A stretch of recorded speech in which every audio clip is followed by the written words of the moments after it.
सो हम पढ़ रहे थे कि यूग्लिना जो है ये हम इसको एनिमल्स में स्टडी क्यों कर रहे हैं और ये प्लांट्स के साथ रिजेंबल क्यों करता है, ठीक है। इसके बाद जो है वो अगली बात हमने क्या पढ़ी थी, अगली बात हमने ये पढ़नी थी कि इसमें लोकोमोशन कैसे होती है। बेटा याद रखिए, लोकोमोशन जो है उसमें यूग्लिना क्योंकि यूनिसेलुलर ऑर्गेनिज्म है, यूनिसेलुलर एनिमल कह लें, यूनिसेलुलर प्लांट कह लें, लेकिन जितने भी यूनिसेलुलर ऑर्गेनिज्म होंगे उनमें एक चीज़ जो है वो आपको देखने को मिलेगी, और वो क्या होगा कि यूनिसेलुलर ऑर्गेनिज्म का जो मोड ऑफ लोकोमोशन हो सकते हैं वो कौन कौन से हो सकते हैं, वो हम इस पे जो है वो देखते हैं। यूनिसेलुलर ऑर्गेनिज्म के मोड ऑफ लोकोमोशन में नंबर 1 है हमारे पास, जैसे अभी आप आगे पढ़ेंगे, सबसे ज़्यादा जो सिंपल है, वैसे इतना सिंपल भी नहीं है लेकिन फिर भी सूडोपोडिया, ठीक है, वो भी मौजूद है। नंबर 2 पे हमारे पास इन ऑर्गेनिजम्स में जैसे बैक्टीरिया खास तौर पे उनमें गैस वेजिकल्स होते हैं, ठीक है।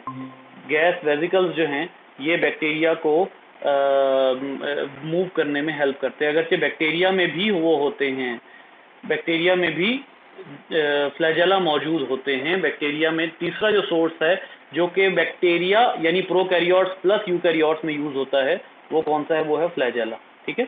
सो यूनिसेलुलर ऑर्गेनिजम्स में इस तरह के 2-3 जो हैं वो यूज होते हैं प्रोसेसेस। इसी तरीके से एक और भी अगर आप लोगों के जहनों में आ गया हो, और वो है सीलिया, जो सीलिएट्स में होता है आमतौर पर। तो ये डिफरेंट किस्म के मोड्स ऑफ लोकोमोशन जो हैं वो आपको दिखते हैं एनिमल्स में, ठीक है। सो हम फिलहाल जो है वो जो हम देख रहे हैं चीज़ वो कौन सी है, वो है यूग्लिना, क्योंकि हम पढ़ रहे हैं यूग्लिना की स्टडी हो रही है, तो यूग्लिना जो है उसमें हम अब देखेंगे कि कैसे होता है इसका मोड ऑफ लोकोमोशन क्या होता है। सबसे पहले तो बेटा इधर आइए, हम जो है वो जो चीज़ अब यहाँ पर देखने लगे हैं वो है कि यूग्लिना की शेप क्या होती है। तो मैं कोशिश करता हूँ यहाँ पर यूग्लिना की शेप बनाने की। यूग्लिना जो है वो एक ऐसा ऑर्गेनिज्म, बड़ा ही स्मार्ट यूनिसेलुलर ऑर्गेनिज्म होता है, स्मार्ट सा, ठीक है। और इसका जो है वो फ्लैजेला जो होता है वो खासा लेंथी होता है। आमतौर पर जो फ्लैजेला होता है ना, हम उसको बनाते शॉर्ट हैं, लेकिन फ्लैजेला इसका आमतौर पे बहुत लेंथी होता है, ठीक है। और यहाँ पर आप जो है वो एक और चीज़ देख सकते हैं कि इसके पास यहाँ एक खास किस्म का स्पॉट होता है, एक खास किस्म का यहाँ इसके पास स्पॉट मौजूद होता है जिसको आप आई स्पॉट कहते हैं।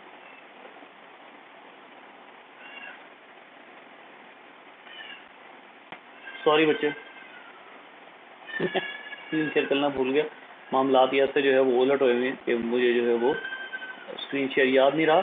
बहरहाल देख लीजिए, मैं आप लोगों को क्या क्या बता रहा था। ये मैं बता रहा था यूनिसेलुलर ऑर्गेनिजम्स का कि ये 4 जो हैं वो सोर्सेज हैं, ठीक है। फिर मैंने बताया था यूग्लिना यूनिसेलुलर ऑर्गेनिज्म, इसकी जो शेप है वो इस तरह की होती है। फ्लैजेला इसका एलोंगेटेड होता है, और उसके अलावा क्या है कि इसके अंदर इसका न्यूक्लियस जो है वो वाज़ेह तौर पर मौजूद होता है। फिर एक और चीज़ जो हमें इसमें नज़र आती है, इफ़ अगर आपने इसको डार्क में ग्रो नहीं किया बल्कि लाइट में ग्रो किया, तो इसके अंदर आपको छोटे छोटे ग्रेन्यूल्स से नज़र आते हैं, छोटे छोटे क्लोरोप्लास्ट भी आपको इसमें मिल जाते हैं, ठीक है। अब इसकी जो मूवमेंट होती है वो फ्लैजेला की, वो बड़ी इंटरेस्टिंग, इन्होंने यहाँ पर एक वर्ड लिखा हुआ है बहुत बहुत ही इंटरेस्टिंग, और वो है whip like movement. Whip like, ये विप लाइक क्या होती है, इसमें विप कहते हैं आप कोड़े को, वो जो कोड़ा होता है, वो जो ये जो होते हैं घोड़े वगैरह, इनको तेज़ भगाने के लिए यूज़ होता है, उस तरह की इसकी मूवमेंट होती है। और अगर मैं यहाँ पर थोड़ा सा आपको इसका मूवमेंट जो है वो शो करूँ, तो ये ऐसे इस तरह भी होता है, ठीक है। एक स्ट्रोक फर्ज करें कि फर्स्ट स्ट्रोक जो है, फर्स्ट स्ट्रोक वो इस तरफ है आगे फॉरवर्ड मूव करने के लिए, ठीक है। सो ये फर्स्ट स्ट्रोक इधर आएगा तो इसकी जो सिचुएशन बनेगी वो कुछ ऐसे होगी, ऐसे, और फ्लैजेला इधर को आएगा, ठीक है। और इसी तरीके से जो सेकंड स्ट्रोक होगा वो क्या होगा, इधर आप गौर से देखिएगा, इसका सेकंड स्ट्रोक इस तरह से होगा। सेकंड स्ट्रोक में जो फ्लैजेला सीधा हुआ होगा वो एक्चुअली इस तरफ आएगा, दिस वन इज सेकंड, ऐसे होगा। और उसके बाद जो है वो सिचुएशन कुछ ऐसी बनेगी कि जो फ्लैजेला है वो इस तरफ को मूव कर जाएगा, और इसकी जो मूवमेंट है इस वक्त, जो ओवरऑल इसकी मूवमेंट है वो फॉरवर्ड है, इस तरफ को इसकी मूवमेंट है। तो बुनियादी तौर पे आपको यहाँ पर क्या नजर आ रहा है, तो इसका फ्लैजेला जो है वो विप लाइक मूवमेंट कर रहा है, मतलब ये जस्ट लाइक अ कोड़ा, ये ऐसे ऐसे करके जो है वो अपने बॉडी के एक्सिस के गिर्द रोटेट करता है। फिर एक और चीज जो इसमें ऑब्जर्व करने वाली होती है वो मैं आपको बनाकर दिखाता हूँ।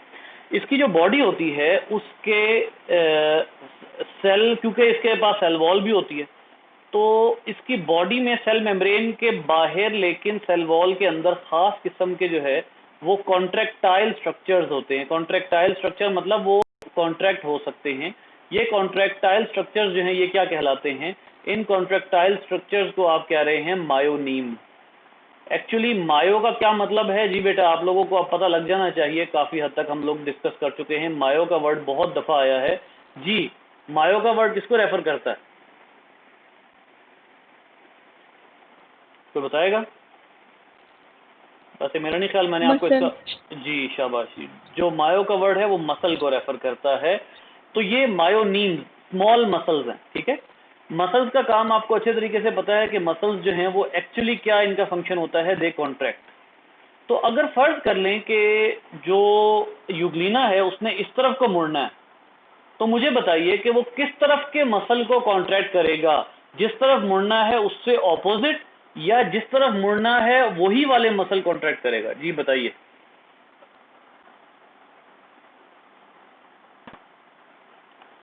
कौन से वाले मसल्स को कॉन्ट्रैक्ट करना पड़ेगा?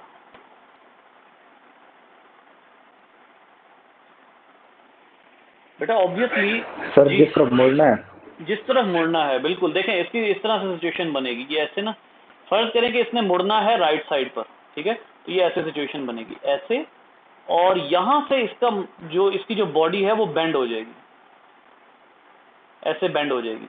तो इसका रुख जो है वो इस तरफ को मुड़ जाएगा, ये इस तरफ को आ जाएगा, और साथ ही ये फ्लैजेला को मूव करेगा, तो ये इस तरफ को साथ ही मूव कर जाएगा। तो देखिए मायोनीम्स का काम है कि जिस तरफ को मुड़ना है उस तरफ के मसल को कॉन्ट्रैक्ट कर देना मायोनीम्स का काम है। और उसको स्पीड कौन प्रोवाइड कर रहा है? फ्लैजेला उसको स्पीड प्रोवाइड कर रहा है। याद रखिए इसकी मूवमेंट बहुत तेज होती है फ्लैजेला की, और ये सिर्फ उस स्पीड पर भी इक्तफा नहीं करता, बल्कि ये यूग्लिना को स्पीड अप भी कर सकता है। ये स्पीड अप भी कर सकता है, मतलब ऐसा भी हो सकता है कि यूग्लिना ने स्पीड अप स्पीड डाउन करना है, तो ये दोनों तरह की मूवमेंट जो है वो करवा सकता है, लेकिन रिवर्स नहीं हो सकता। There is no option, reverse gear नहीं है, रिवर्स गियर नहीं है, ये रिवर्स नहीं होता, ठीक है। तो लेकिन ये ओवरऑल मूवमेंट जो है वो इस तरह से होती है यूग्लिना में।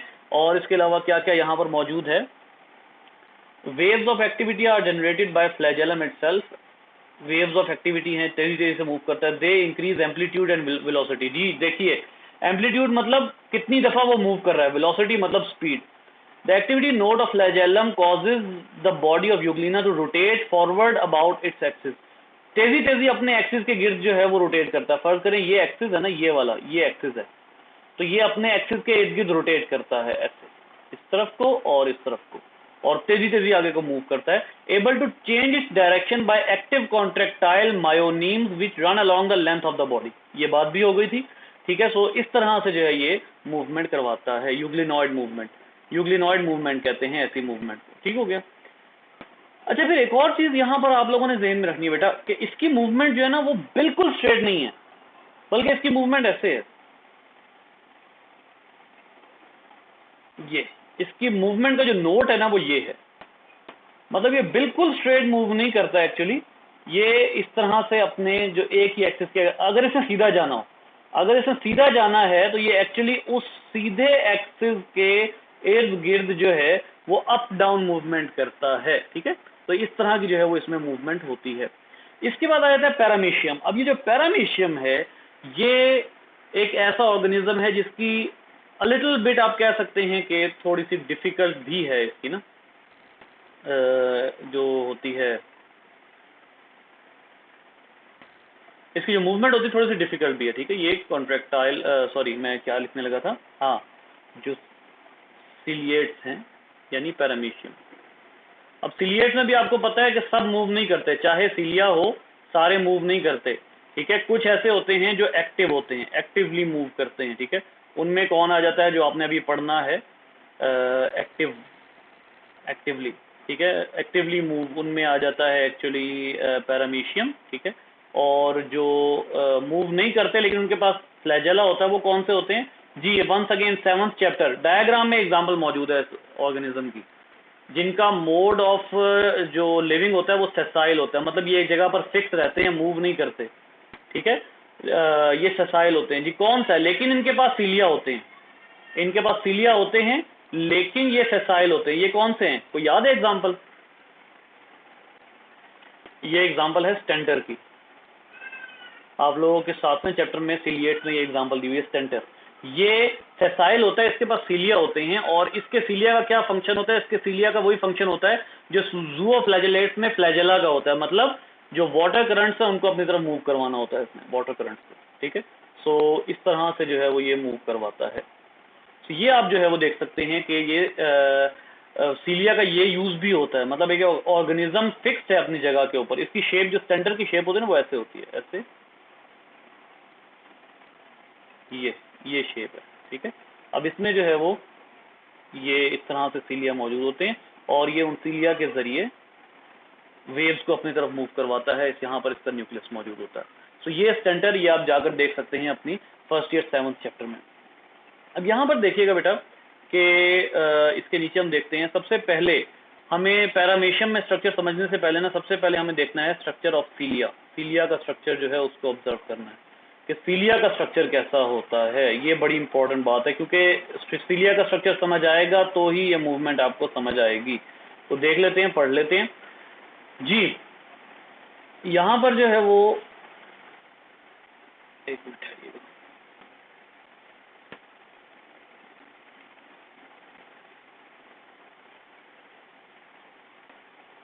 सीलिया इसके इर्द गिर्द छोटे छोटे सीलिया ऐसे मौजूद होते हैं। ये डायरेक्शन सीलिया की,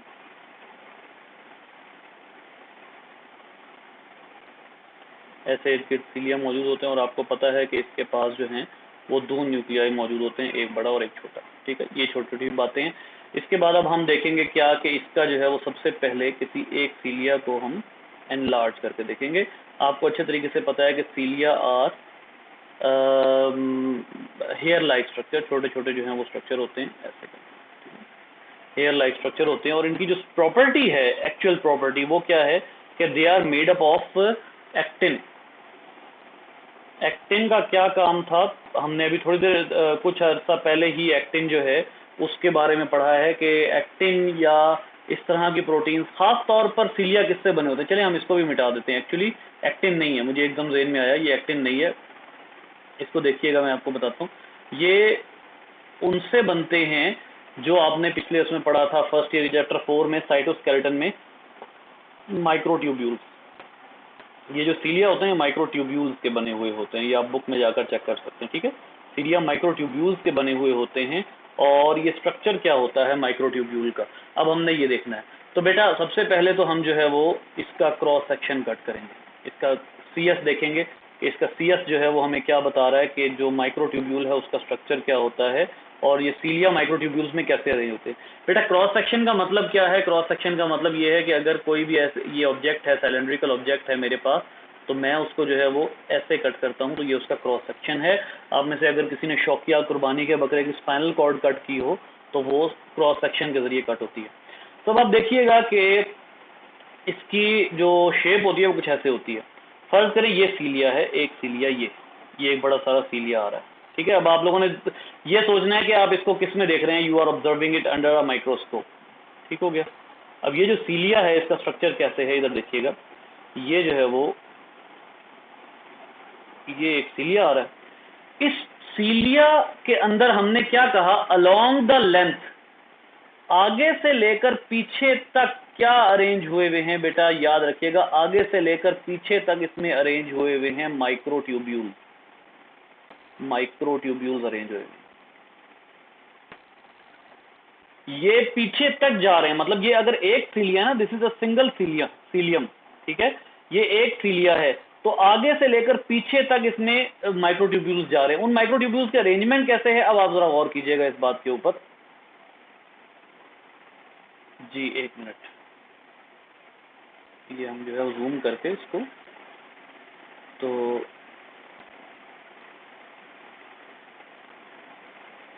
ये देखिए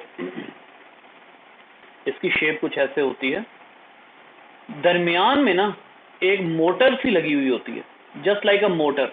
एक माइक्रोट्यूब्यूल दरमियान में अरेंज होता है एट शेप का, ठीक है।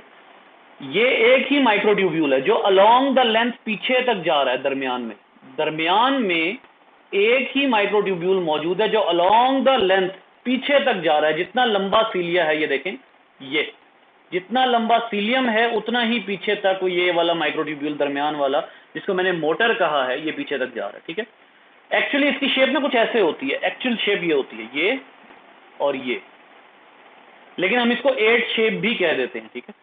इसके साथ 9 और अरेंज होते हैं, 3 4 5 6 7 8 9, और ये 9 के 9 भी तकरीबन सेम शेप में होते हैं, 8 ऐसे 8 बनाते जाएंगे।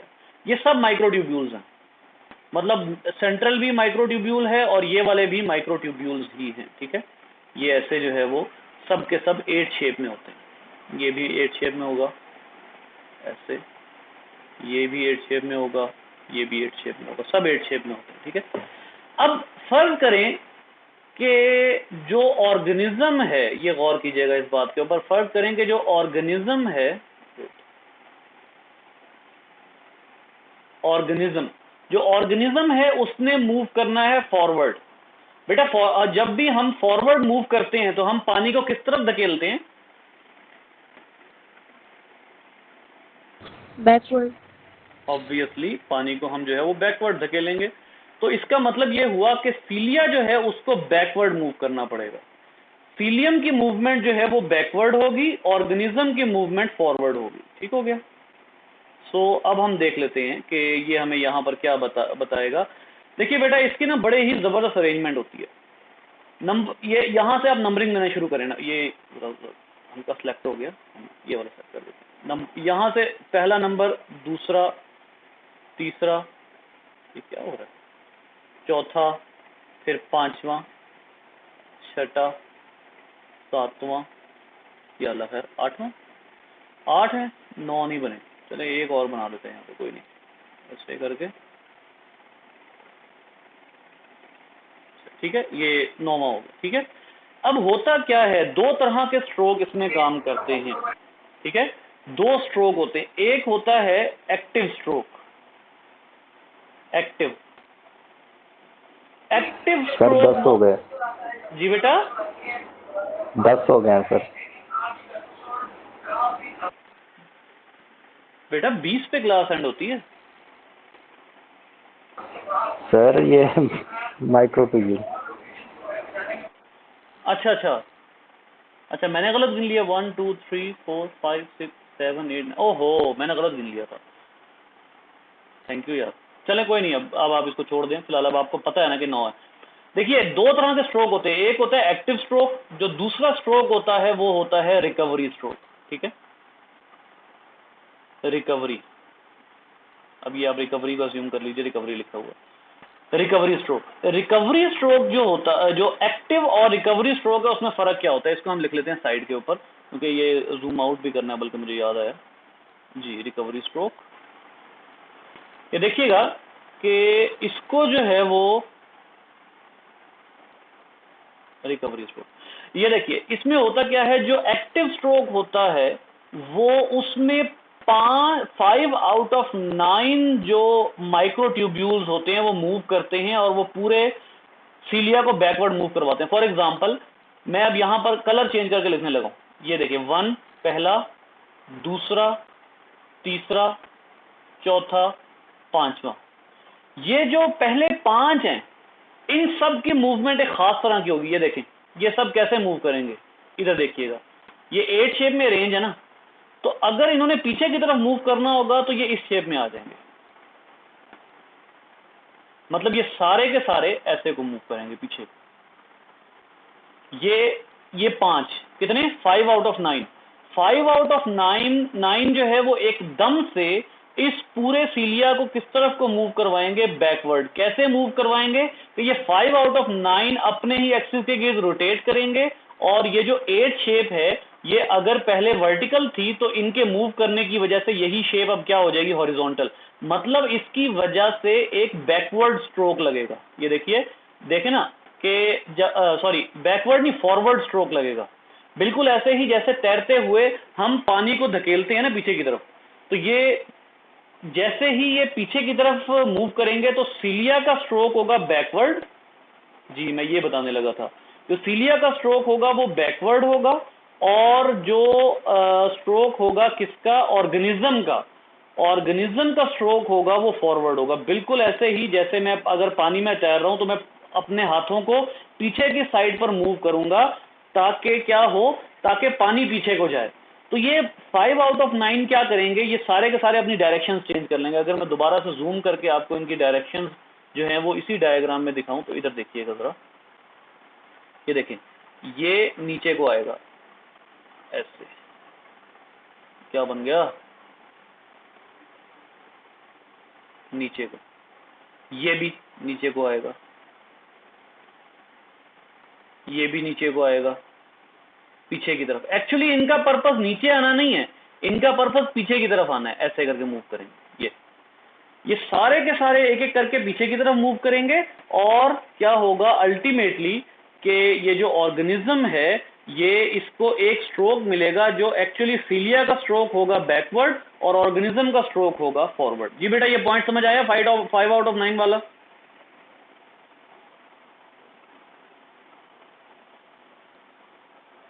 Yes sir. ये जो है वो पॉइंट क्लियर हो जाता है। इसके बाद आ जाते हैं अगली चीज के ऊपर, और वो कौन सा है, रिकवरी स्ट्रोक। रिकवरी स्ट्रोक में क्या है देखिए, बल्कि पिछले पे समझाना पड़ेगा वरना सारी डायग्राम जो है वो दोबारा बनानी पड़ेगी। देखिए ये जो रिकवरी स्ट्रोक है इसमें 4 आउट ऑफ 9, ये 9 ही लग रहा है, इसको हम डालते हैं, इसको 4 आउट ऑफ 9 करेंगे हम। ये देखिए जो 4 आउट ऑफ 9 है, अब वो इस सीलिया को किस तरफ मूव करवाएंगे, वापसी की तरफ। ठीक है, यानी ये देखिए, ये रिकवरी स्ट्रोक में ये शेप है माइक्रोट्यूब्यूल की। जब ये मुड़ेंगे तो इनकी शेप कैसे हो जाएगी, ऊपर की तरफ। यानी अगर ये वाले माइक्रोट्यूब्यूल इस तरफ को मूव करवा रहे थे तो ये वाले माइक्रोट्यूब्यूल वापस मूव करवाएंगे। इसका क्या मतलब हुआ कि अगर एक सीलिया है ऐसे, तो इसके एक्शन की वजह से वो सीलिया पीछे को मूव करेगा, और इसके जब ये पीछे चला जाएगा तो ये वाले जो बाकी 4 होंगे ये इसको मूव करके वापस किधर ले आएंगे, स्ट्रेट शेप में ले आएंगे। यानी एक मूवमेंट ऐसे होगी, ये स्ट्रेट शेप है, स्ट्रेट शेप जो है वो पहले ऐसे होगी, किसकी वजह से, एक्टिव स्ट्रोक की वजह से। ये मूवमेंट हुई है एक्टिव की वजह से। अब इसको आपने लेकर जाना है वापस। जब आपने इसको वापस सीलिया को अपनी पुरानी पोजीशन पे लेकर जाना है तो आप कौन सा स्ट्रोक लगाएंगे, रिकवरी स्ट्रोक। रिकवरी स्ट्रोक में जो 4 आउट ऑफ 9 होंगे वो क्या करेंगे, वो इस पूरे सीलिया को वापस मूव करवाने के लिए पिछले वालों से ऑपोजिट मूव करेंगे, ताकि क्या हो सके, पिछले वालों से ऑपोजिट मूव करके वो जो है वो सीलिया को अपनी पुरानी एंगल यानी ओरिजिनल इस एंगल में ला सके। ये ओरिजिनल एंगल है, दिस इज ओरिजिनल एंगल, जो कि अब दोबारा से किस में जाएगा, अब आपको अच्छे तरीके से पता है, दोबारा से इसने किस में जाना है, एक्टिव स्ट्रोक में। लेकिन एक्टिव स्ट्रोक 5 आउट ऑफ 9 करेंगे माइक्रोट्यूब्यूल, और जो रिकवरी स्ट्रोक होंगे वो 4 आउट ऑफ 9 करेंगे। एक्टिव स्ट्रोक में जो शेप हो जाएगी वो मैं शेडिंग कर देता हूं। एक्टिव स्ट्रोक में जो सीलिया की शेप होगी वो ऐसे हो जाएगी, मतलब ये बैकवर्ड को मूव करेगा, और जो रिकवरी स्ट्रोक है उसमें सीलिया की शेप दोबारा से अपने ओरिजिनल यानी स्ट्रेट शेप में सीलिया आ जाएंगे। ठीक है, सो अब जो है वो थोड़ा सा इसको हम देख लेते हैं फ्रॉम द बुक। वैसे तो बुक वाली सारी चीजें कवर हो ही गई हैं जी। Move with the help of cilia, ciliary movement. All cilia do not move simultaneously, a bunch of cilia move in progressive wave like manner at a time, मतलब सारे एक दफा में मूव नहीं करते। Cilia are short, fine thread-like extension of cell membrane. Length of cilia बताई हुई है। हाँ, a cilium consists of 9 peripheral double fibrils। अच्छा, सबसे पहले तो मुझे बताइए पेरिफेरल क्या होता है।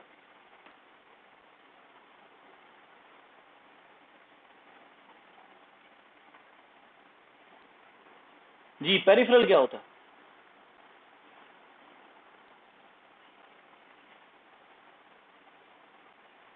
पेरिफेरल होता है बाउंड्री, किनारों पे अरेंज होना। जितने भी 9 के 9 थे, सिर्फ सेंट्रल वाले के अलावा 9 के 9 जो थे वो बाउंड्री पर अरेंज थे ना।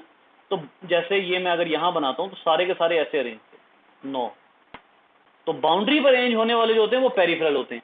Peripheral double fibrils giving the appearance of 8 shaped figure and 2 central small fibrils. हाँ जी, ये अब जो है वो थोड़ा सा पॉइंट मुझसे मिस हुआ। वो क्या था, मुझे पहले ही शक हो रहा था। 2 सेंट्रल होते हैं, सिंगल सेंट्रल नहीं होता, 2 होते हैं, ठीक है। All fibril run longitudinally, longitudinally मतलब अलॉन्ग द लेंथ। जितने भी फाइब्रिल होंगे, जितने माइक्रोट्यूब्यूल्स हैं, वो सारे के सारे ऐसे अरेंज हुए हैं। सारे के सारे जो हैं वो अलोंग द लेंथ है, जितना लंबा सीलिया है उसमें पूरे में वो अरेंज हुए हैं, ठीक है। Exact mechanism not known. Effective stroke, active stroke नहीं, इफेक्टिव स्ट्रोक है जिसमें 5 आउट ऑफ 9 फाइब्रिल कॉन्ट्रैक्ट करते हैं, और रिकवरी स्ट्रोक में 4 आउट ऑफ 9 करते हैं।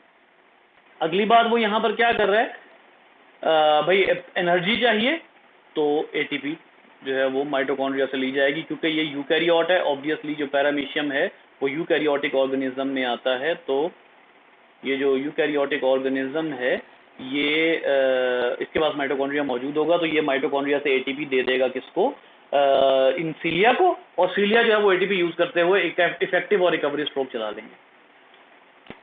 अच्छा जी, ये इन वन डायरेक्शन, ये सारी की सारी बात जनरल सी है, ठीक है। तो ये जो है वो, जी बेटा ये क्लियर हो गई है मूवमेंट।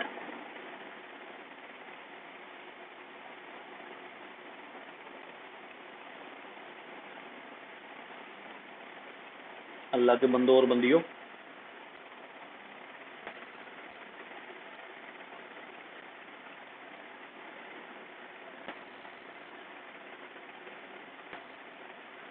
बेटा क्लियर है? Yes sir. Yes sir. ये जो है वो अब आप लोग इसको रीड कर लीजिएगा। ये जो है ना पैरामीशियम वाला, ये एक्चुअली ना वो है इम्पोर्टेंट आर्टिकल है पैरामीशियम वाला ना। मतलब ये वैसे जितना को लिखा हुआ है ना, ये याद करना बिल्कुल भी मुश्किल नहीं है। लेकिन जो ऑब्वियसली डायग्राम के जरिए समझाना वो एक सेपरेट बात है। किधर गए हैं बाकी स्टूडेंट्स?